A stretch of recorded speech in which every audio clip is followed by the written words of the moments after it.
अस्सलाम वालेकुम। आज प्रोग्राम में बात तो हम करेंगे सियासी इत्तेहाद जो बनने जा रहे हैं और इंतखाबी अमल कैसा होगा, लेकिन शुरू में इकॉनमी के हवाले से कुछ नंबर्स हैं। 286.39 ये आज रुपया डॉलर के मुकाबले में उसका रेट है, 286 रुपये 39 पैसे। और हम सोच रहे थे कि इसको अभी गुंजाइश है 15-20 रुपये और रुपया स्ट्रेंथन हो डॉलर के मुकाबले में, और 250-60 के दरमियान कहीं इसकी वैल्यू सेटल होनी चाहिए। जितना रुपए ने गेन किया था 307 या 309 से, तो उसका एक्सपोर्ट्स के ऊपर नेगेटिव इम्पैक्ट नहीं है, ना इन्फ्लेशन के ऊपर उसका हमें कोई ऐसा रद्द-ए-अमल नज़र आया है, बल्कि उसके पॉजिटिव इंडिकेशंस हमें नज़र आई हैं। एक्सपोर्टर्स ने जो पैसा रोक के बैठे हुए थे, उन्होंने इंटरबैंक के अंदर वो अपना पैसा बेचना शुरू किया, रुपया मजबूत हुआ उससे। जो पाकिस्तान से स्मगलिंग के हवाले से कार्रवाइयाँ की गई थी, उसका भी एक पॉजिटिव सेंटीमेंट सामने आया। एक्सपोर्ट्स के नंबर बड़े मानी खेज हैं। अक्टूबर का महीना आफ्टर सो मैनी मंथ्स एक पहला महीना था जिसमें हमें एक पॉजिटिविटी एक्सपोर्ट्स के नंबर में नज़र आई है। एक्सपोर्ट्स के नंबर जो अक्टूबर के महीने में थे 2.7 बिलियन डॉलर्स, और अक्टूबर ओवर अक्टूबर, अगर इस साल अक्टूबर 2023 को अक्टूबर 2022 से मुआवजा करें तो 13% उसके अंदर ग्रोथ नज़र आती है, which is a decent growth. Pakistan में हम 25 अरब डॉलर पे कई सालों से फंस गए हैं, 10 सालों से कम से कम, और उससे आगे पीछे निकल नहीं रहे। तो 13% की ग्रोथ, रुपया इसके बावजूद कि 309 से आपका 280 पे आया था। तो इसका मतलब यह है कि आपकी एक्सचेंज रेट ने उसका कुछ नहीं बिगाड़ा, ना डिवैल्यू होकर उसने मदद की एक्सपोर्ट्स की, ना रुपया स्ट्रेंथन हुआ तो उसका नुकसान हुआ एक्सपोर्ट्स को। तो रुपया स्ट्रेंथन होने का इन्फ्लेशन के ऊपर फ़ायदा हुआ। इन्फ्लेशन मुसलसल अब 30 से ऊपर था, 31, 33, 35, 39, और रूरल इन्फ्लेशन जो ख़ास तौर पर था फूड इन्फ्लेशन, वो 40s में घूम रहा था। तो लेकिन रुपया मजबूत होने का सबसे ज़्यादा असर, क्योंकि आपकी फ्यूल प्राइसेस भी रिटेल लेवल पे कम हुई हैं, तो उसका असर ये नज़र आया है कि जो आपका इन्फ्लेशन का नंबर था अक्टूबर के महीने में 26.9% आया। अब रुपया दोबारा गिरा है। उसकी कई वजूहात हो सकती हैं। एक रीज़न ये हो सकती है हमने पाकिस्तान से जो कर्ज़े की अदायगी करनी है वो कर रहे हैं, उस वजह से दबाव का शिकार हो। लेकिन मेरे ख्याल में एक हमारी आजकल आर्म ट्विस्टिंग होती है इंटरनेशनल मॉनेटरी फ़ंड के हाथों। IMF की टीम इस्लामाबाद में बैठी हुई है और हम अच्छे बच्चों की तरह हर उनका हुक्म मानते हैं। तो इस हुक्म को मानने में बहुत नुकसान है पाकिस्तान का। एक हमने 22% जो पॉलिसी रेट किया है उसने पाकिस्तान की तबाही की है। 7-7.5 हज़ार अरब रुपया हम बैंकों को दे रहे हैं इंटरेस्ट पेमेंट्स की मद में, जो रेवेन्यू कमा रहे हैं उससे भी ज़्यादा बोरो करके बैंकों को दे रहे हैं। तो हमारे पास कुछ पैसा नहीं है कि डिफेंस भी पूरा करें, अपनी डेवलपमेंट स्कीम चला सके, कुछ पैसा नहीं है उसके लिए, सब उधार के ऊपर, डिफेंस भी उधार के ऊपर है। तो ये सेंसिबल अप्रोच नहीं है, ये हमें इसके ऊपर कुछ ना कुछ सोचना पड़ेगा और अपना रास्ता निकालना पड़ेगा। और इसी तरीके से रुपए की जो नाकदरी है वो नुकसान पहुँचा रही है, एक आम आदमी को ज़िंदा रहना मुश्किल कर रही है। इसको रुपया अगर 10-15 रुपये और गेन करता है तो मेरा नहीं ख्याल है कि हमारी बरामदात हर्ट हुई हैं उससे। ये अक्टूबर का महीना उसकी निशानदेही कर रहा है कि हमने रुपया मजबूत करने के बावजूद 13% ग्रोथ ले ली है, जो पिछले कई महीनों नीचे गिर रही थी। पहला महीना आया तो पॉजिटिव आया, तो हमें इसके ऊपर सोचो विचार करना चाहिए और IMF से डिस्कस भी करना चाहिए। एक स्टेटमेंट है हमारे इंटीरियर अपने प्राइम मिनिस्टर साहब की, जो उन्होंने एक इंटरव्यू देते हुए जिक्र किया, इस तरह के कुछ इकदाम हो सकता है कि हमें मुश्किलात से बचा लें। काकड़ साहब ने एक इंटरव्यू में जिक्र किया है कि ये जो रेकोडिक वाला प्रोजेक्ट है हमारा बैरिक गोल्ड के साथ, तो बैरिक गोल्ड का एक शेयर होल्डिंग जो है हुकूमत पाकिस्तान अपनी है, जो भी उनका अरेंजमेंट होगा, उनका अभी एक कमर्शियल नेगोशिएशन है, उसके ऊपर वो ज़्यादा क्यास राय नहीं करेंगे, लेकिन उनका ख्याल ये है दिसंबर तक सऊदी अरब के साथ एक डील फाइनलाइज हो जाएगी। तो काफ़ी अरसे से तो ये है कि सऊदीज़ और चाइनीज़ पाकिस्तान में माइनिंग सेक्टर में भी और IT सेक्टर में और एग्रीकल्चर में ये कुछ दोस्त ममालिक आएंगे, सऊदी अरब, चाइना, कतर और UAE, और हमें एक फ्यू बिलियन डॉलर्स की FDI मिल जाएगी। ये अगर मटीरियलाइज़ हो जाए तो हमारी ज़िंदगी IMF के इस फंदे से किसी हद तक जान बचाने में आसानी पैदा हो जाएगी। आज की जो पॉलिटिकल न्यूज़ है उसकी तरफ आते हैं। सियासी खबरों में आज की सबसे बड़ी खबर जो है वो MQM की PMLN के साथ मीटिंग है, और दोनों जमातों का ये ऐलान है कि इंतखाबात में इकट्ठे जाएंगे। ये पहली इंडिकेशन है। जब नो कॉन्फिडेंस मोशन होने वाली थी, तो मैं आपको बाद चीज़ों के ऊपर बैकग्राउंड बार बार इसलिए बताता हूँ कि बहुत सारे जो हमारे देखने वाले, अगर उनको अंदाज़ा ना हो कि हवा का रुख किस तरफ है, तो उनको वक्त से पहले पता चल जाना चाहिए। नो कॉन्फिडेंस के वक्त हम जब सवाल उठाते थे तो बहुत सारे सियासी जो हमारे मुबसरीन थे या पार्लिमान का जो हिस्सा लोग थे, वो कहते थे कि नो कॉन्फिडेंस उस दिन कामयाब होने का यकीन होगा जिस दिन आप ये देखेंगे कि MQM किस तरफ जाके बैठी है। तो MQM ने जिस दिन ये तय कर लिया कि वो आज PTI का साथ छोड़ के PDM के इत्तेहाद का साथ देगी, तो उस दिन ये तय हो गया था कि नो कॉन्फिडेंस कामयाब हुई। बाप पार्टी और MQM दोनों इस्टेब्लिशमेंट के करीब जाने जाती हैं, और उसी रात इमरान खान ने जिस दिन MQM का बयान आया उन्होंने गवर्नर अपने इमरान इस्माइल साहब को इनसे मिलने भेजा, कहा कि आप गवर्नरशिप ले लें, सिंध की एक और वजारत ले लें लेकिन ना जाएं, लेकिन मेरे ख्याल में तब तक देर हो चुकी थी, वो दूसरी तरफ अपनी डील डन कर चुके थे। तो अभी इनका इत्तेहादी इत्तेहाद का मतलब ये होगा कि PMLN एक आपको लीड रोल में मुमकिन तौर पर इंतखाबात के बाद नजर आए। बाकी निज़ाम कुदरत के आगे तो किसी का बस नहीं चलता, लेकिन बज़ाहिर जो इंसान के बनाए हुए मनसूबे हैं उसके मुताबिक लगता यह है कि PMLN लीड रोल में होगी और उसके कोलिशन पार्टनर्स में MQM होगी और पंजाब से इस्तेहकाम पाकिस्तान पार्टी होगी और KP से परवेज़ खटक साहब की जमात होगी और बलूचिस्तान से बाप पार्टी होगी। वही जमातें जिन्होंने PTI का 2018 में एक इस्टेब्लिशमेंट का अरेंजमेंट के तहत सेम पेज वाली जो सियासत थी उसमें साथ दिया था, वही सेम पेज की सियासत में 2024 के इंतखाबात में मुमकिन तौर पर वो नून लीग के इत्तेहादी होंगे। जो हमारे साथ आज प्रोग्राम में शुरका है, मुस्तफ़ा नवाब सीनियर सियासतदान है, नईम हैदर पंजोथा साहब हैं, वकील हैं पाकिस्तान तहरीक इंसाफ से, और डॉक्टर मुसद्दिक मलिक साहब हैं, रहनुमा है पाकिस्तान मुस्लिम लीग नवाज से। सबको खुश आमदीद कहता हूँ प्रोग्राम में। डॉक्टर मुसद्दिक मलिक साहब, आप ही से आगाज़ करते हैं। आपको मुबारक हो, आज तो फिर MQM से इत्तेहाद हो गया। आपका 14 सीटें थीं कराची से PTI की, अब हो सकता है कि उन्हें मुश्किल से 1 या 2 मिले, या हो सकता है वो भी ना मिले। वैसे तो मैं नोट्स ले रहा था आपने, क्योंकि बड़ी अहम जो आपका इब्तदाई है वो बड़ा अहम था इन्फ्लेशन के हवाले से, और नहीं, पहले सियासी पे आ जाए, सियासी पे एंड पे फिर इस पे आ जाए। जी, उस पर ज़रूर मैं मगर बात उस पर करना चाहूँगा अगर आपकी इजाज़त हो। देखिए, बात यह है कि ये बात आपकी ठीक है, सिंध में और बिलखुसूस कराची के अंदर हमारे ख्याल में वो जो हमारे कॉन्स्टिट्यूंसी के, जिस तरह की हमारी कॉन्स्टिट्यूंसी होती है, ट्रेडर्स होते हैं, लोअर मिडिल क्लास के लोग होते हैं वगैरह वगैरह, उनकी बहुत फरावानी है कराची में। लेकिन कराची में हमारा फुटप्रिंट जो है वो बहुत ज़्यादा मजबूत नहीं है, और इलेक्शंस के अंदर बहुत ज़्यादा सीटें हम कभी भी नहीं जीत सके। कोई एक आध सीट हम जीतते हैं नेशनल असम्बली की, या 2 जीतते हैं, और वहाँ पर बात रुक जाती। तो मेरे ख्याल में पार्टी की स्ट्रेंथनिंग के लिए, सिंध के अंदर भी स्ट्रेंथनिंग के लिए नए सदर भी उनका अनाउंसमेंट किया गया है कि वो सिंध के अंदर हमारी पार्टी जो है उसको, बशीर मेमन साहब बड़े ज़बरदस्त आदमी हैं, आपको रूरल सिंध से हो सकता है कि एक आध सीट वो निकाल दें। जी, एक आध सीट के अलावा मेरे ख्याल में उनकी ये भी कैपेबिलिटी है कि वो इलेक्टेबल्स जो हैं उनके साथ खींच लाएं, कि उनके साथ निगोशिएट कर सकते हैं। बिल्कुल इसी तरह अर्बन के अंदर हम अपना फुटप्रिंट मजबूत करना चाहते हैं, और उसके लिए मेरे ख्याल में ये एक अलायंस किया गया। मेरे पास तफसीलात नहीं है, मैं आपको ये नहीं बता रहा कि उस मीटिंग में क्या तय हुआ या क्या वजह थी, लेकिन मुझे जो वैसे अपनी पार्टी का पता है उस बुनियाद के ऊपर मुझे लगता है कि ये जो अलायंस किया जा रहा है इससे हमारी प्रेजेंस जो है, जैसा कि आप भी कह रहे थे, शायद अगर कराची कौमी की सीटें ले लें या 20-22 कौमी असम्बली की सीटें हों तो उसके अंदर आपकी शेयरिंग क्या होगी? कितनी सीटों पे MQM के बंदे होंगे और कितनी नून लीग अपने बंदे खड़े? जी, मेरे पास कोई ऐसी तफसील नहीं, मगर ट्रेडिशनली हमारे पास आपको मालूम है 3, 4, 5 सीट्स हैं जिनके ऊपर हमारी हमेशा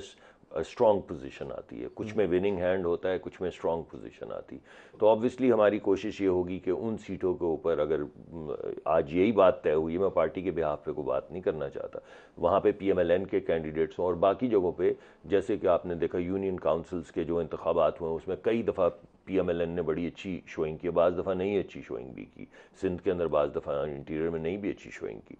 तो वो जहाँ पे अच्छी शोइंग है वहाँ पे फिर हम अपने इलाक़ी जिनके साथ भी हम मिल के इलेक्शन लड़ें वहाँ पे उनको सपोर्ट करें। GDA के साथ भी इत्तेहाद ज़ेर गौर है? देखिए, इस वक्त तो तमाम जमातों के साथ सब दरवाजे खुले हैं बैठ के बात करने के लिए।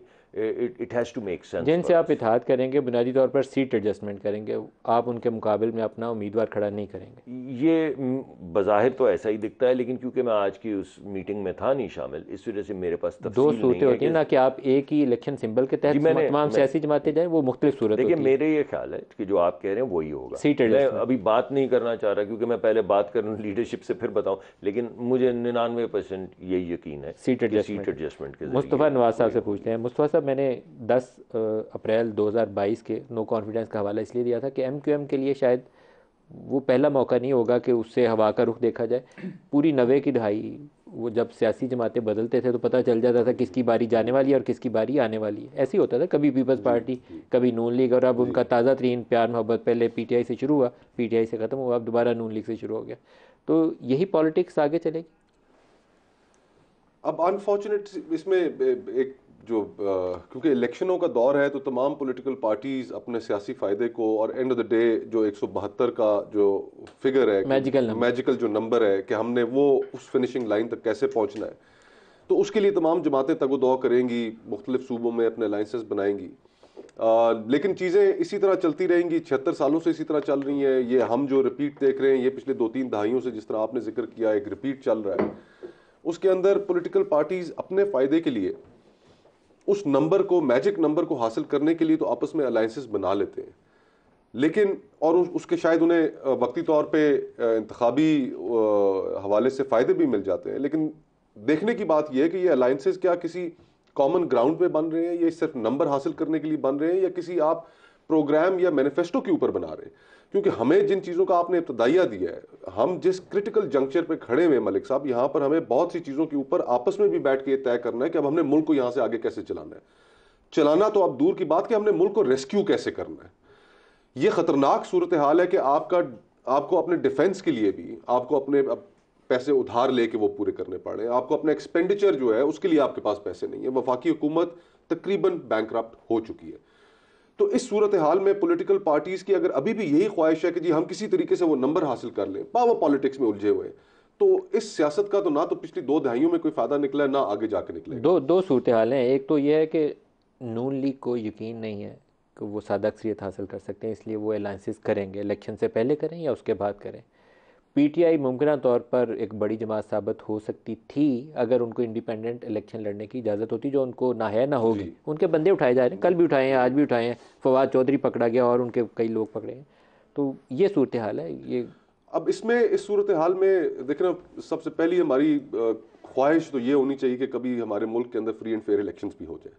अगर फ्री एंड फेयर इलेक्शंस हो और तमाम जमातों को यकसा तौर पे लेवल प्लेइंग फील्ड हासिल हो, तो फिर हमें ये इस तरह की चीजें शायद देखने में ना मिले। मेरे ख्याल में उतना ही फ्री होंगे जितना लास्ट टाइम 2018 के लिए फेयर थे, उतना ही पीटीआई के लिए। और उसमें अब ये भी एक चीज काबिल गौर है मलिक साहब के MQM बाप ये अपनी एक एस्टेब्लिशमेंट से कुर्बत की वजह से एक इनकी अपनी शिनाख्त है, और इनका मुस्लिम लीग नून के करीब आना पहले से ही बहुत ज़्यादा गुफ्तगू है, ये बातें चल रही हैं, और बहुत लोगों को शुबा नहीं, यकीन की हद तक लोग बात करते हैं कि डील हुई है नून लीग की। ये मतलब तय है कि नून लीग की डील डन है। और एग्जैक्टली ये काफ़ी हद तक हम जो सियासतदान हैं, हम जब 2 जमा 2 करते हैं तो हमें उसके अंदर तो डील ही नज़र आ रही है। और फिर MQM का करीब आ जाना, बाप पार्टी के लोगों का शामिल होना और बाप का ये अंदिया देना कि हम भी इनके साथ चल सकते हैं, तो ये और उसके ऊपर मोहर लगाती है ये बात। में मजे की बात यह है कि एक जरदारी साहब ने डील की थी बाप पार्टी के साथ। बाप पार्टी 18 से इंतखाबात से पहले नून लीग की हुकूमत गिरा के बनाई गई थी। ये एक उसका बैकग्राउंड है। मैं आपकी तरफ समझौता साहब आ रहा हूँ। जरदारी साहब ने बाप के लोगों से अंडरस्टैंडिंग डेवलप की, बाप पार्टी का प्रेसिडेंट ही चेंज हो गया तो खालिद मक्सी साहब हो गए। तो बाप पार्टी के अलायंस अब दोबारा नून लीग से होगा, तो हवा का रुख मुतय्यन करने के 2 बैरोमीटर जो है ना, MQM भी और बाप पार्टी भी, दोनों नून के साथ है। और एक उसमें बहुत मुख्तसरन ये बात कहूंगा कि सियासत का दिवालियापन देखिए कि लोगों की ट्रांसफर एंड पोस्टिंग जिस तरह एक सरकारी महकमे से दूसरे सरकारी महकमे में होती है, उस तरह सियासी जमातों से दूसरी सियासी जमातों में अब ट्रांसफर एंड पोस्टिंग्स होती है। बहुत अच्छा है। पंजोता साहब आप क्या कहेंगे इसके ऊपर, कानूनी राय भी और सियासी राय भी? देखते हैं जी। इस वक्त तो पोजीशन ये है कि लेवल प्लेइंग फील्ड की क्या बात, यहाँ पर तो फील्ड ही नहीं दी जा रही। नहीं फील्ड है, कहाँ पर फील्ड वो वैसी फील्ड है जैसी इनके लिए थी 2018 नजर आ नहीं। ऐसा तो कभी नहीं हुआ जिंदगी में। मैं तो आज आपकी ज़िंदगी में पहली दफ़ा हो रहा है, इनकी ज़िंदगी में काफ़ी दफ़ा हो नहीं। 2018 में मुझे बता दें कि इस तरह से अगवा करके 9 महीनों के बाद बंदे को बरामद किया रात को एफिडीन का केस में बंदा गायब हो जाता था रातों रात। वो कमर इस्लाम जो था चौधरी निसार के मुकाबले में, उसको वो साफ पानी में उठा लिया था। उसकी राना सुना की गाड़ी से 15 किलो हीरोइन निकल आई थी। और इतने लंबे पर्चे हैं यार, जानी दोस्त। यहाँ पर देखें ना कि FIRs होती थी तो बंदा जो है वो सीधा जेल में जाता था, थाने में गिरफ्तार होके जाता था। ये नहीं होता था कि बंदा गायब हो जाए और फिर मिले ही नहीं। ये ज्यादा सफाई से काम कर रहे हैं और फिर मिले नहीं। देखिए आपकी निस्बत ये नून वाले ज्यादा सफाई से काम आपको भी करना चाहिए। बात ये है कि आज मेरी इमरान रियासी इसी तरह से बात हो रही थी, वो बेचारा बोल भी नहीं पा रहा था। उसकी बहुत बुरी मेरी बात बुरी हालत है कि वो बात ही वो अकला रहा था। तो इसके साथ साथ दूसरे लोग भी जिस तरह से उन्होंने, इसमें भी खाली ये कसूरवार नहीं है, इसमें ये जितनी पूरी लाइन है ना सारे कसूरवार है। आप सबके अदवार में यही कुछ हुआ पाकिस्तान में हमारे साथ। ये सिलसिला बंद होना चाहिए। अगर किसी के आपने बंद किया था, देखें इमरान खान ने किसी के ऊपर इस तरह से तशद्दुद करवाया, किसी उससे कम किया था। मतीउल्लाह के साथ क्या हुआ था, अबसार आलम को गोली कैसे लगी थी? देखिए इमरान खान ने तो गोली नहीं मरवाई थी ना। अभी क्या नवाज शरीफ ने हाथ में बंदूक पकड़ के? बिल्कुल वो पकड़ के कैसे मैं उसको साबित करता हूँ, वो साबित करता हूँ किस तरह से वो बाहर से कि ये सूरत हाल क्या है। लेकिन हम पता मसला क्या है पंजोता साहब, आपकी कथा कलामी हो जाएगी। प्रॉब्लम यह है कि हमें सबको मालूम है कि ये प्रॉब्लम कहाँ से है, लेकिन हम अपनी बारी लेने के चक्कर में आंखें बंद करके दूसरों को जूते पड़ते हुए देख के खुश होते हैं। ये हमारा कमज़ोरी और अलमिया है हमारा। देखिए अगर हम ये कोशिश करें ना कि ये फंडामेंटल्स हैं, बस यहाँ तक नहीं जाना, उसके ऊपर ऊपर अपनी सियासत करनी है, फिर आप सबको बारियाँ भी मिलेंगी और ये दिन भी नहीं देखना पड़ेगा कि किसी अफसार को गोली मारी जाए या किसी मतीउल्लाह को गाड़ी में उठा के स्कूल के सामने उसके बच्चों से उठा के ले जाया जाए। फिर ये दिन नहीं देखना पड़ेगा किसी। इमरान रियाज के साथ जो कुछ हुआ है बहुत तकलीफ थे, वो तो कोई वजह नहीं। सलीम शहजाद तो ज़िंदगी से गया ना, वो तो ज़िंदगी की बाजी हार गया। देखिए मैं वही गुजारिश कर रहा हूँ ना कि इस वक्त जो पोजीशन है वो बहुत, रात को 50 के करीब जो हैं लोग फिर उठाए गए। अब उसमें जो नई लिस्टें बना रहे हैं 18 साल से जो कम उम्र बच्चे हैं, ठीक है जी, उनकी लिस्टें, ख़वातीन की, लड़कियों की लिस्टें बनाई जा रही हैं। सहाफ़ियों को बकाया तौर पर जो फॉर एग्ज़ाम्पल उस दिन कवर कर रहे थे उनको भी लिस्टों में शामिल किया गया और ये सिलसिला बंद नहीं हो रहा। कैंडिडेट्स को लड़ने का मौका, जो जलसे हैं उनकी पीटीआई को कैंपेन की भी इजाज़त होनी चाहिए और जो बंदे उनके फील्ड में हैं उनको उठा के गायब नहीं किया जाना चाहिए। यहाँ आप बात करें, मैं आपका साथ दूंगा, आप मुतालबा करें इस चीज़ का, मैं आपका साथ दूंगा इस मसले के ऊपर। आपका हर वो बंदा जो टिकट होल्डर है उसको कैंपेन की आज़ादी होनी चाहिए, ना किसी फ्लिमजी केस में बुक किया जाना चाहिए, 15 किलो हीरोइन नहीं डालनी चाहिए, ना रातों रात गायब होना चाहिए, ना उस्मान डार की तरह उसके साथ होना चाहिए कि उसके घर में घुस के उसकी माँ बूढ़ी पास खड़ी थी, उसका तोड़ फोड़ जो ये कुछ नहीं होना चाहिए। सर वही मैं गुजारिश कर रहा हूँ ना कि एक हमारे अफजाल अजीम पार्ट हैं, वकील हैं लाहौर से, उन्होंने दरख्वास्त दी कि जलसे की जो है इजाज़त दी जाए। इजाज़त मिलती है तो पुलिस पहुँच जाती है और तमाम लोगों को उठा लेती है। रात को उसके घर छापा मारते हैं, उसका दफ्तर जो है वो तोड़ फोड़ कर देते हैं और उसके साथ उसे भी उठा लेते हैं, उसके भाई को, उसके बेटे को। वो बेटा भी आई थी। मुसद्दक मलिक साहब, एक इशू के ऊपर और फिर आप लोगों की बहुत बड़ी कमजोरी नजर आती है, खास तौर पर नवाज शरीफ की। नवाज शरीफ को मुशर्रफ के दौर में भी पाकिस्तान से जाना पड़ा, अटक जेल से जब उन्होंने वो एग्रीमेंट साइन किया और चले गए। हम लोगों ने उस पर तनकीद की कि उसको नहीं जाना चाहिए था, लेकिन अटक किले में बंद बंदा हो तो उसके लिए मुश्किल होती है, कुछ भी हो सकता है। बेटा भी उसका हुसैन भी गिरफ्तार था। दूसरी दफ़ा फिर वो नवाज शरीफ इमरान खान के वक्त जब उनको इक़्तिदार मिलने वाला था वापस आए, पकड़े गए बेटी के साथ, फिर 4 साल बाहर गुजार के आए। अब आपको लगता नहीं है कि एक शख्स जो 35-40 साल से इस सारे सर्कस से गुजर के आया है, उसको अब कोशिश करनी चाहिए कि बाकियों के लिए रास्ता वो ना देखे जिस गड्ढे में वो खुद गिर गिर के यहाँ तक पहुँचा है। जी, आपको आवाज़ भी उठानी चाहिए और रोल अदा करना चाहिए। मैं समझता हूँ आपकी बात 100% ठीक है और हमारे यहाँ जो ह्यूमन राइट्स की वायलेशंस हैं हमारे दौर में भी हैं। अब मैं यहाँ पे बैठ के बोलूँ स्ट्रेट फेस के साथ कि हमारे दौर में तो कोई वायलेशन नहीं है, सबके दौर में वायलेशंस हैं। या पीटीआई बोले कि हमारे दौर में तो कोई बच्चा बच्ची नहीं उठाए गए, या उन पे हर एक पे केस हुआ है। हमारे लड़के वो सोशल मीडिया के लड़के लड़कियाँ उठाए जाते थे, 2-2 हफ्ते पता नहीं चलता था कि मैं प्रोग्राम करता हूँ आपकी हुकूमत में, आप ही के इंटीरियर मिनिस्टर FIA से, और हमारे खिलाफ भी आपने प्रोग्राम किए हैं जो सही किए। मैं ये समझता हूँ कि ह्यूमन राइट्स की वायलेशन जो है उसके ऊपर हमें किसी को भी वो जो है ना वट अबाउटरी नहीं करनी चाहिए। ये होते हैं वायलेशंस तो हमें सबको यकसू होकर उन्हें कंडेम करना चाहिए। इस वक्त भी अगर लोगों के साथ ज़्यादती हो रही, कुछ लोग हैं जिन्होंने जुर्म किए हैं, जराइम किए हैं, कुछ ऐसे जराइम हैं जिनकी सज़ा बड़ी सख्त है।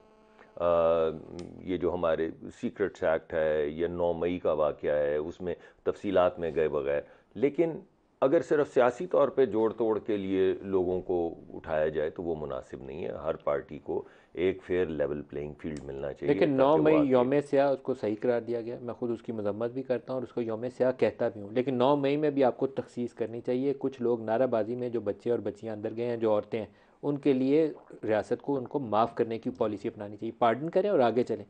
आप उन औरतों को अंदर रख के या उन नौजवानों को अंदर रख के फ़ायदा नहीं कर रहे रियासत का। रियासत की आप जो नफरत है ना उसको कम कर सकते हैं आप उन लोगों को पार्डन करके। आप बिल्कुल सही बात कर रहे हैं, लेकिन जो वहाँ पर नहीं, जिन्होंने जलाओ गिराव किया, सुबह साजी की, उनको आप पनिश करें। देखिए मेरे ख्याल में मैंने आप ही के अल्फाज पहले कहे हैं, अगर आप मेरे सुन लें तो मैंने बिल्कुल वही बात की है जो आपने की है। मुख्तलिफ़ किस्म के जराइम हैं जिनके मुख्तलिफ़ इकसाम की सज़ा हैं। कुछ सियासी स्लोगने रहेंगे और कुछ चीज़ें जो हैं वो जराइम है। लोगों को जलाने की कोशिश करना या जला देना, जिस तरह वो किसी टावर के अंदर हुआ, ये इन चीज़ों की सज़ा और है।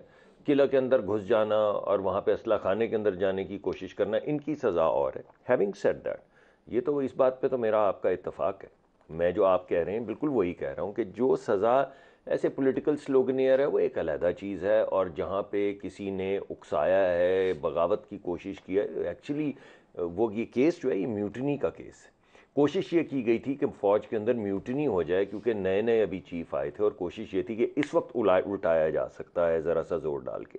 लेकिन having said that, coming back to this, मैं तो खुद ये समझता हूँ जी किसी सियासी जमात को बंद नहीं करना चाहिए। सिर्फ जिन लोगों ने जराइम किए हैं उनको अलहदा कर लें। इनकी पार्टी के अंदर से भी अभी थोड़ी देर पहले भी मेरी पंजोता साहब से बात हो रही थी, इनको भी अपनी पार्टी को स्ट्रेंथन करना पड़ेगा। कुछ लोगों के ऊपर तो बहुत ज़्यादतियाँ हुई हैं, मगर बहुत से ऐसे लोग हैं जो 15 से 28 मिनट के अंदर अंदर पार्टी छोड़ के दूसरी पार्टी में चले गए थे। उनमें से किसी को नहीं उठाया गया, किसी को पे तशद्दुद नहीं किया गया। तो हमारे यहाँ भी ऐसा पहले होता था, लेकिन अभी आपने देखा, चाहे आपने गाड़ी में हेरोइन डाली किसी के, जो आपने कहा ये एफिड्रिन में सजाए मौत दे दी या उम्र कैद दे दी, तो पार्टी टूटी तो नहीं, लोग साथ खड़े रहे। तो कुछ आपको भी स्ट्रेंथनिंग करनी पड़ेगी पार्टी की, हर चीज़ की जिम्मेदारी। कहिए कि आप तगड़े हो जाएं, हमने भी मार खाई है तो मार खा के आप जमे रहिए। नहीं, मैंने ये नहीं कहा। अगर ऐसा इंप्रेशन दे रहा हूँ तो मैं इसकी तस्दीक करना चाहूँगा। अली मोहम्मद खान, शहरियार अफरीदी और ये उस्मान डार, ये मिसालें मैंने इसलिए दी हैं कि ये लोग चंद हफ्तों के लिए 6-7 दफ़ा जमानतें होने के बावजूद सदाकत अब्बासी वो बाहर नहीं आ सके।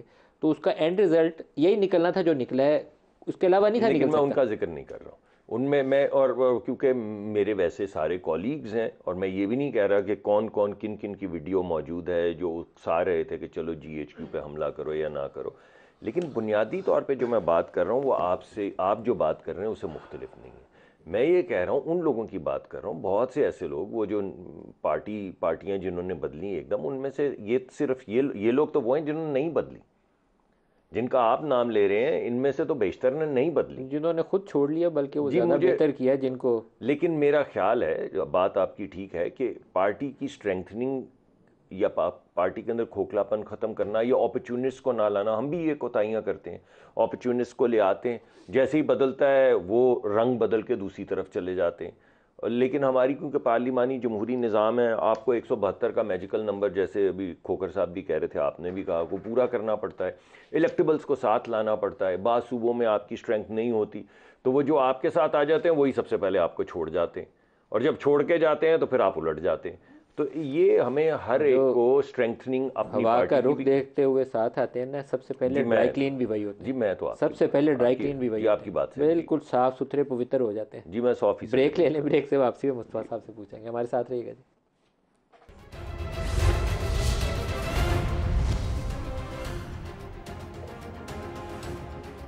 प्रोग्राम में दोबारा खुशामदीद कहते हैं। पाकिस्तान की अगर इस वक्त इकनॉमिक सिचुएशन देखें कि इस कदर महंगाई हो और जो आपने कर्जे अदा करने हैं वो पास पल्ले पैसा ना हो, तो फिर आप ये देखें कि किसी को हुकूमत लेने का शौक़ क्यों जागेगा।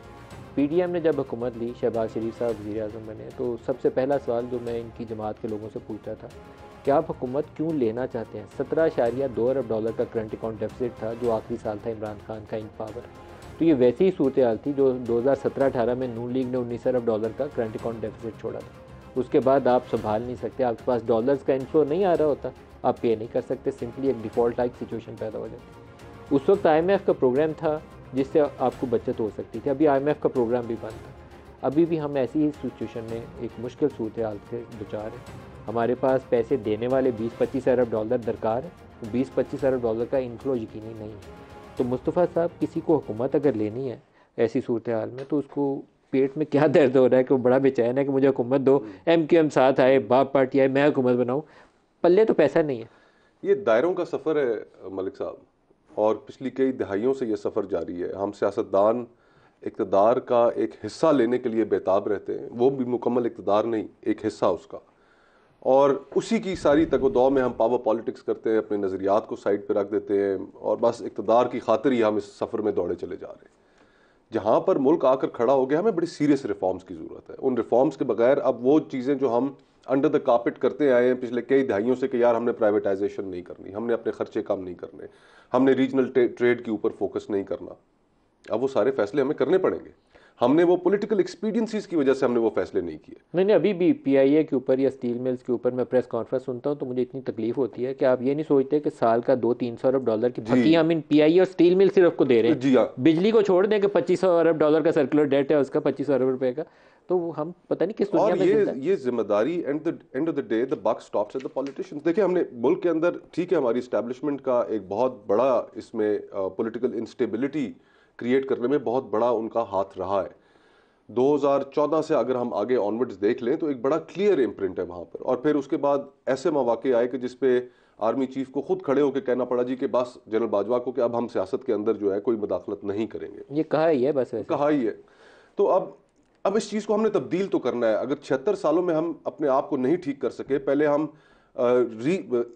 कॉन्टिनेंट की रेस से बाहर हुए, फिर उसके बाद हम रीजन की रेस से भी बाहर हो गए, और अब पाकिस्तान के जो इंडिकेटर्स हैं उनका मवाजना अफगानिस्तान या कई अफ्रीकन ममालिक हैं जिनसे किया जाए। अफगान करेंसी हमसे ज़्यादा तगड़ी है। तो वो अभी हम ब्रेक में थे तो शेर व शायरी की और डॉक्टर साहब कुछ एक दो शेरों का जिक्र कर रहे थे, तो मैंने जल्दी से एक शेर किसी ने भेजा, मैंने वो निकाल के लिख लिया कि गुमा तुमको कि रास्ता कट रहा है, गुमा तुमको कि रास्ता कट रहा है, यकीन मुझको कि मंजिल खो रहे हो।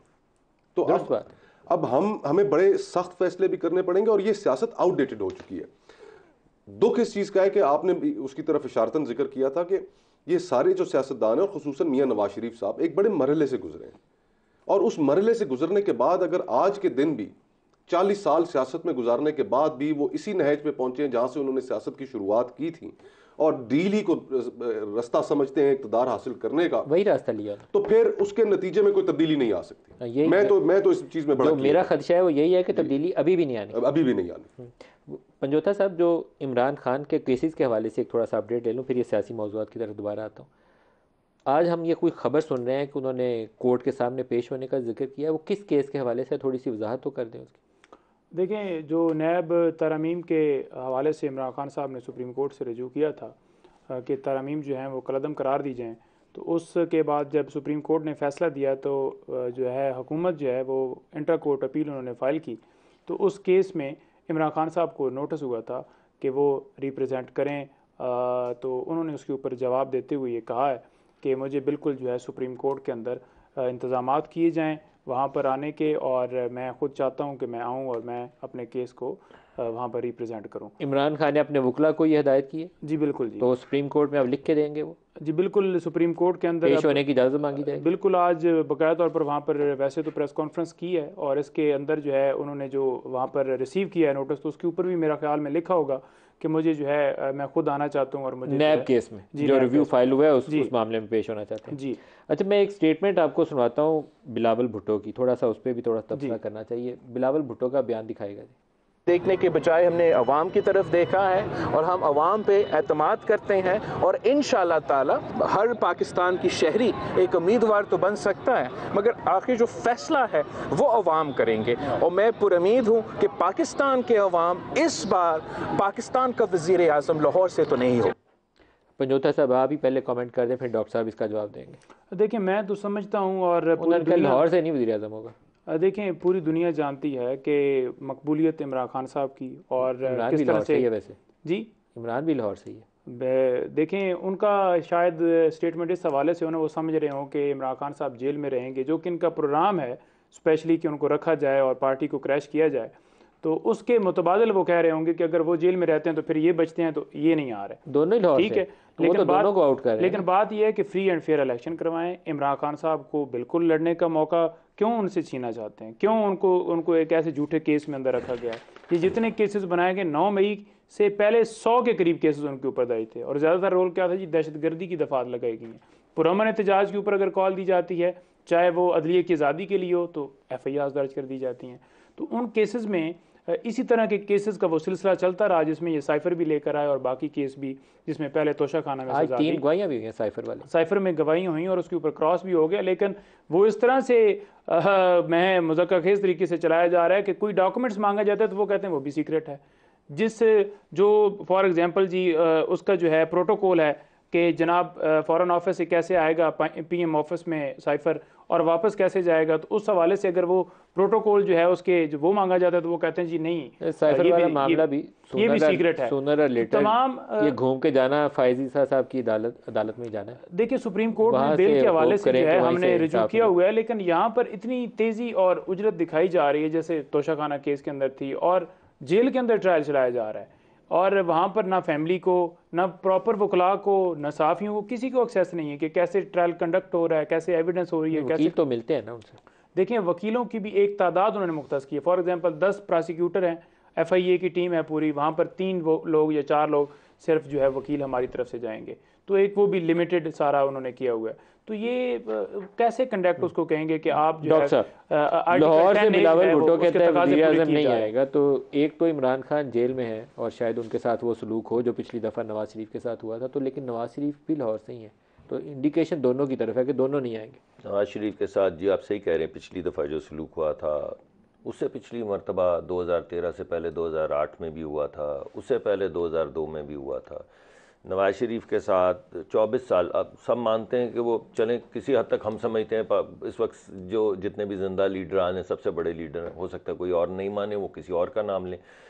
24 साल में एक इलेक्शन लड़े 2013 में एक, और 4 साल में निकाल दिया। उस 4 साल के दरमियान में धरने भी थे, उसमें डॉन भी थी, डॉन लीक, उसमें ये केसेस जो बेटे से ना तनख्वाह लेने वाले वो भी थे। अभी आपने थोड़ा सा इब्तदाई में बताया कि लोग क्यों सियासत करना चाहते हैं। आपने कहा ये कोई संभाल नहीं सकता, मेरे ख्याल है संभाल सकते हैं। मेरे ख्याल है संभाला भी था 2013 के बाद, वक्त लगा लेकिन संभाला भी था, इसलिए मैं क्वेश्चन कर नहीं मैं तो केस ही आपके सामने प्रेजेंट कर रहा हूँ ना। 12,000 मेगावाट की बिजली लगी, 1.2 बिलियन क्यूबिक फुट के गैस के कारखाने लगे, तकरीबन $30 बिलियन की इन्वेस्टमेंट आई सीपैक में, 700 से 800 किलोमीटर्स की मोटरवे बनी, पंजाब के तमाम हस्पतालों में CT स्कैन लगे, दानिश स्कूल बने। ये सब 4 साल में हुआ, 4 साल में। सर जो 1.5 साल में हुआ वो भी तो मैं बिल्कुल ठीक है, मगर आपकी तनकीद बजा, मगर आप होपलेसनेस का पैगाम तो नहीं दे सकते ना। आप कहते हैं नहीं, होपलेसनेस आपकी जमात ने क्रिएट किया 1.5 साल में, PDM की हुकूमत में, शहबाज शरीफ की हुकूमत में। ये जो 40% था इन्फ्लेशन और 50% था फूड इन्फ्लेशन, ये आप ही की हुकूमत। मेरी गुजारिश सुन लें। पहली बात तो ये है कि जब मेजॉरिटी के साथ नवाज शरीफ की हुकूमत बनी 2013 में, अभी मेजॉरिटी कौन गारंटी करेगा? Nobody can. मैं इस वक्त ये कह तो नहीं रहा हूँ ना, मैं तो आपको कह रहा हूँ कि सियासत के अमल में मैदान में जब आप उतरते हैं तो अपने आप को प्रेजेंट करते हैं as an electable to win the elections, ताकि आप एक ऐसी हुकूमत लेकर आएँ जिसमें आप मुश्किल तरीन फ़ैसले कर सकें। मैं तो आपको ट्रैक रिकॉर्ड बता रहा हूँ कि नवाज शरीफ को 25 साल में एक मौका मिला 4 साल के लिए, जिसमें ये सब कुछ हुआ जो मैंने आपके सामने रखा है। इस वजह से मैं मुकदमा आपके सामने ये पेश कर रहा हूँ कि अगर लोग हमें इलेक्ट करते हैं। बिलावल के बयान के ऊपर बता दें, ये तो चलो आपने अपनी बिलावल साहब ने, ये हमारी सियासी नोक झोंक तो अब चलेगी ना। अब अगर सियासत करनी है तो ये बातें तो होंगी। ख्वाहिश मेरी ये कि ये बातें ज़रूर होती रहे, लेकिन और जिस तरह आपने कहा तो मेरे गुमान में मज़ा में ये बात आई कि वो तो इमरान साहब की बात कर रहे होंगे क्योंकि उनके ऊपर ये फला केस हैं, लेकिन ये तो मज़ा में ही बात हो सकती है ना। असल बात तो लोगों ने इलेक्ट करना ना, उनका एक वोट है, मेरा एक वोट है और बिलावल साहब का एक वोट है। जिसको लोग चाहेंगे वो आ जाएंगे, उन्हें कोई रोक नहीं सकता। मगर ये बलूचिस्तान में उनकी जो मगर इसके बाप पार्टी से अंडरस्टैंडिंग काटी गई ना आखिरी लम्हे पे, उसके बाद उनको इंतखाबात की तखीर भी दुखी है और उसके बाद वो ये भी कह रहे हैं लाहौर का। मगर देखिए बाप पार्टी कहीं कुछ ऐसा हुआ है आपने उनका रास्ता काटा है। देखिए वो जो अभी इन्होंने कहा था ना डील हो गई है, हमारे यहाँ मैं किसी को पर पीपल्स पार्टी से हमने 16 महीने बड़े बाज फैसले इकट्ठे सर जोड़ के किए हैं, बड़े अच्छे ताल्लुकात रहे। तो ऐसे मैं कोई फजूल बात नहीं करना चाहता जिससे तासुर मिले कि हमारे को ताल्लुकात बड़े ख़राब हैं, ऐसी कोई चीज़ नहीं है। मगर हमारी अब सियासी नोक झोंक चलेगी। एक बात मैं करना चाहूँगा, इन्होंने जो कहा कि इमरान खान को अलहदा क्यों इलेक्शन से करने की पाकिस्तानी सियासत का अगर किसी ने असल रंग देखना हो ना, तो एक ज़माने में ये नो कॉन्फिडेंस 10 अप्रैल 2022 को होने से तकरीबन 1.5 साल पहले मरियम और बिलावल बहन भाई बने हुए थे, इकट्ठे जलसे करते थे और आर या पार का नारा मरियम लगाती थी। एन उस टाइम के ऊपर जब इन्हें यकीन हो गया कि ये आर या पार कर गुजरेंगे, तो पीपल्स पार्टी को एक डील मिली थी, जरदारी साहब और उनकी बहन को जेल से निकाला गया और उसके बाद आर या पार आर ही आर हो गया, पार नहीं लगा। उसके बाद वो आपस में ताल्लुकात खत्म हो गए थे। यू नो दैट कि वो डील किसने करवाई थी और किसने वो जमानत करवाई थी। कह ये रहा हूं कि ये पाकिस्तानी सियासत का ट्रू कलर है। ये आपकी बात ठीक है और इसी का जिक्र खोखर साहब भी बारहा करते हैं। हमारी आपस में भी हम निजी जब हम दोस्त हैं, हम मिल बैठते हैं तो ये जिक्र करते हैं। वो एक जमानत के ऊपर ना, वो फेक अकाउंट्स के ऊपर वो सारा मार्च वार्च सब मूवमेंट, महंगाई से लोगों की जान बचानी, सब दफन कर दिया और आर या पार की मूवमेंट खत्म हो गई थी। जी, इसके बावजूद मैं समझता हूँ कि सियासत जो है वो लोगों को उम्मीद दिलाने का नाम है और मैं ये समझता हूँ कि अगर सियासत का अमल, जमहूरियत का अमल चलता रहेगा तो ये कई दफ़ा फिर आर पार होना शुरू हो जाएगा। जैसे पहले तो आपको 1990 से अगर मुकाबला करें, जो अब हमारा ताल्लुक़ है बाकी सियासी जमातों से, एक पीटीआई नहीं मानी, क्योंकि वो कहते थे मैं हाथ नहीं मिलाऊंगा, ये चोर हैं वगैरह वगैरह, वरना बाकी सारी सियासी जमातों ने तो किसी हद तक बैठ के, ये नहीं कि टूटे नहीं, ये नहीं कि अपॉर्चुनिज्म नहीं, ये नहीं कि जिसको आप क्या कह रहे थे कि सियासत का गोल दायरा या जो भी कह रहे थे वो नहीं, ये तमाम बातें सच हैं। मगर बहरहाल आपको एक फ़र्क सियासत में नज़र आना शुरू हो गया था जो पिछले 3-4 साल में डूब गया था। दोबारा से मुझे उम्मीद है कि अगर सियासी अमल चलता रहेगा तो ये लोग आपस में बैठेंगे। हम सारे दोस्त हैं, हम शाम को बैठते हैं, हम आपस में गप मारते हैं। मुझे मालूम है इनका दिल कितना दुखता है पाकिस्तान के हालात देख के। हमारे पीटीआई में भी जो दोस्त जिनको मैं जानता हूँ, मुझे मालूम है उनका दिल कितना दुखता है। तो ऐसा तो नहीं कि हम शाम को तो बैठ के आपस में बात करके दुख सुख कर सकते हैं और रास्ते भी तलाश करने की कोशिश कर सकते हैं, मगर सियासी अमल में नहीं कर सकते। Over a period of time मतानत आएगी, ज़रूर करेंगे। मुस्तफा साहब, पिछले चंद सालों की जो सियासत हुई है पाकिस्तान में, और या ये कह लें कि 10 अप्रैल 2022 के बाद से, नो कॉन्फिडेंस के बाद से जिस तरह की नारेबाजी फ़ौज के ख़िलाफ़ लगाई गई है, उससे पाकिस्तान में सियासत भी और शख्सी आज़ादियों का माहौल ख़राब हुआ। तो इसलिए सियासतदानों को एक चीज़ जो समझ बूझ के करनी चाहिए, आपको बिला वजह अदारों से लड़ाई नहीं लेनी चाहिए। आपको अपनी ताकत का अगर गलत अंदाज़ा है तो फिर आप सियासतदान नहीं है। सियासतदान बातचीत से रास्ता निकालता है, टकराव नहीं करता कि चढ़ दौड़ो सियासत नहीं है। माजरत के साथ इमरान खान ने सुसाइड मिशन अपनाया था, तो सुसाइड मिशन का अंजाम ऐसे ही निकलना था, लेकिन उससे शख्सी आज़ादी भी आपकी मुतासर हो गई, आपकी पॉलिटिक्स की स्पेस भी कम हो गई। कुछ अर्सा पहले मलिक साहब एक किताब नज़र से गुजरी जिसमें ऑक्सफोर्ड यूनिवर्सिटी के कुछ प्रोफेसर्स थे, उन्होंने मिल के दुनिया में तमाम उठने वाली पिछली इस सदी में 100 सालों में जो सियासी तहरीकें उठीं उनका उन्होंने मुवाजना किया, और फिर उन्होंने उनकी आपस में तफरीक की कि कौन सी मूवमेंट्स कामयाब हुई और कौन सी नाकाम हुई, और जो कामयाब हुई उनकी कामयाबी के पीछे सबसे बड़ी वजह क्या थी, और जो नाकाम हुई उनकी नाकामी के पीछे सबसे बड़ी वजह क्या थी। वो सारी 100 साल की जो डेटा है उससे एक चीज़ उन्होंने साबित की कि जो 99% जो मूवमेंट्स कामयाब हुई वो नॉन वायलेंट थी, और जिस मूवमेंट के अंदर थोड़ा सा भी वायलेंस का असर आया वो नाकाम हो गई। क्योंकि एक ट्रेडिशनल बैरियर है, लोग आम आदमी जो ये प्रोग्राम देख रहे हैं, स्टूडियो में बैठे हैं, वो किसी वायलेंट मूवमेंट के अंदर शिरकत नहीं करते। एक वायलेंस जो है वो बैरियर है शिरकत के लिए, और जहाँ पे वो मूवमेंट पीसफुल होती है लोग आराम से उसके अंदर शिरकत भी कर लेते हैं। तो ये जो एक हमारी जो 9 मई के वाक़यात है वो सियासत से इनहराफ था कि हमेशा हमने हमारे यहाँ ऐसी जमात, पीपल्स पार्टी की एक बहुत बड़ी आपके सामने एग्जांपल मौजूद है कि उन्होंने क्या कुछ नहीं सहा, लेकिन उसके बावजूद उस नहज तक नहीं गए। एक हिस्सा था पीपल्स पार्टी का, उससे पहले 9 मई से पहले वो जो जलसों में खड़े होकर कहना कि ये जो जनरल बाजवा है, ये मीर जाफर है या मीर सादिक है, ये गलत थी।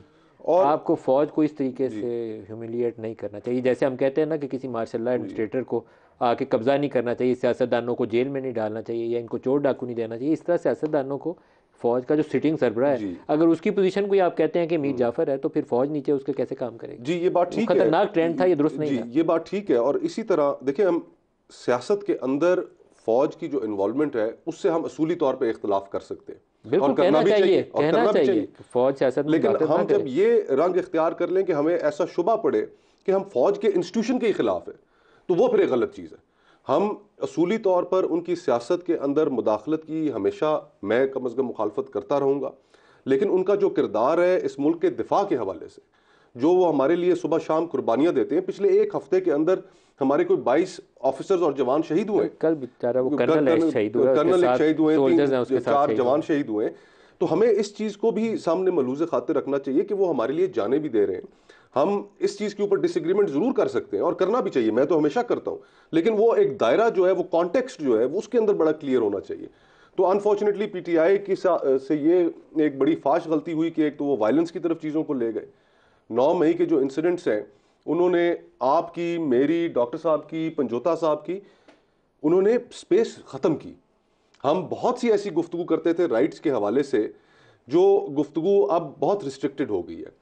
अब उसका इम्पैक्ट आपको ये नज़र आ रहा है कि जुडिशरी जो मुश्किल से मुश्किल तरीन हालात में भी राइट्स के ऊपर थोड़ी सेंसिटिव होती थी, रिलीफ देती थी, आज उसके ऑर्डर्स भी नहीं माने जा रहे। इस्लामाबाद हाई कोर्ट में उन्होंने कहा कि जाके प्रेस कॉन्फ्रेंस करो, अपनी जान भी छुड़वाओ और हमारी जान भी जी, एग्जैक्टली हाई कोर्ट के जज ने कहा। ये अगर बेबसी का आलम था, बेबसी का आलम था, तो ये गलती ये तो है, तो लेकिन ये स्पेस खत्म करने में 9 मई ने एक रोल अदा किया, जो मेरे ख्याल में सियासी तौर पे खुदकुशी थी। और मैं ये समझता हूँ मलिक साहब, मेरे ख्याल में जो हमारे बलूचिस्तान के अदर देन जो एक टिपिकल हमारी पॉलिटिक्स है वो पंजाब में भी होती है, आप किसी सूबे को इस तरह तो नहीं कर सकते, लेकिन वहाँ के सियासतदान बहुत इस हवाले से बड़े जीरक हैं क्योंकि उन्होंने बड़ा अरसा तगदो स्ट्रगल की है।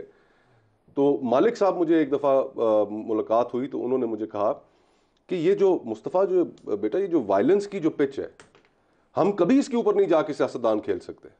अगर हम उस पिच पे जाएंगे तो आगे से मार ही पड़ेगी। और हमने ये सबक बहुत पहले सीख लिया था। हम सिर्फ सियासत से, गुफ्तगू से, अब कायदे आज़म के पास गुफ्तगू थी ना, उन्होंने मुल्क ले लिया, कोई क्लशनकोफ लेके नहीं निकले, किसी के ऊपर चढ़ाई नहीं कर दी।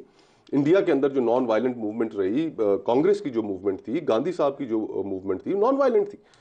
तो हमें वो अपना जो तशख़्ख़ुस है वो तब्दील नहीं करना चाहिए। पंजोता साहब, मेरे ख्याल देखिए, गुजारिश ये है कि पहली बात तो वायलेंस की बात कर रहे हैं, मैं तो इसको बिल्कुल एग्री नहीं करता।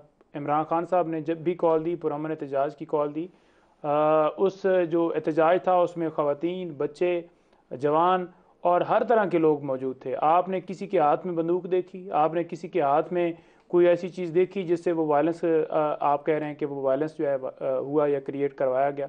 बात यह है कि इमरान खान साहब सुप्रीम कोर्ट के अंदर पेश हुए और उन्होंने उस बात के ऊपर बिल्कुल जो है अफसोस किया और ये कहा कि ये गलत हुआ जो भी इस तरह से हुआ, लेकिन कभी भी उन्होंने ये बात नहीं की कि उस बिल्डिंग के ऊपर हमला कर दिया जाए, उस बिल्डिंग के ऊपर धावा बोल दिया जाए, उस बिल्डिंग को तोड़ फोड़ का जो है वो निशाना बनाया जाए। GHQ में, दूसरे नंबर पर हाउस में, किला बाला सार में, चकदर्रा में, ISI के ऑफिस में, वो सारे कई बार से आए। देखें, बात यह है कि एक तरफ अगर पाकिस्तान तहरीक इंसाफ जलसा करने के लिए जाती है और वहाँ पर पूरी फोर्स लगाकर उन्हें हटा दिया जाता है, जलसा करने की इजाज़त होनी चाहिए PTI। नहीं, सुन लेना, वहाँ पर पूरी फोर्स होती है ना, तो पहली बात तो यह है कि वहाँ पर कोई इस तरह की रुकावट नहीं थी जिसने रोका हो कि जो जुलूस जो है उस तरफ जा रहा है, पहली बात।